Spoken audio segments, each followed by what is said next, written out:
Hello everyone, আসসালামু আলাইকুম।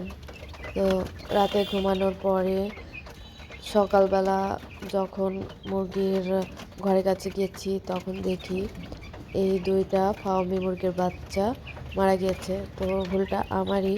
এখানে যে ছোট ছোট ২টা খোপ রাখছিলাম, মানে যেটাতে করে ওদেরকে নিয়ে আসছিলাম।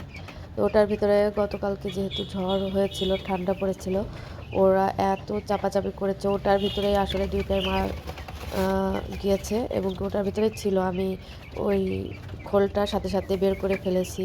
তো দেখে খুব খারাপ লাগছিল। জানি না আরও কয়টা মারা যাবে আর কয়টা বেঁচে থাকবে। তো আল্লাহ ভরসা, আল্লাহ যেগুলো বাঁচিয়ে রাখবে অবশ্যই সেগুলোই বেঁচে থাকবে।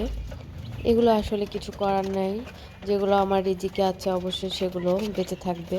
সবাই ভালো থাকবেন, সুস্থ থাকবেন। আল্লাহ হাফেজ।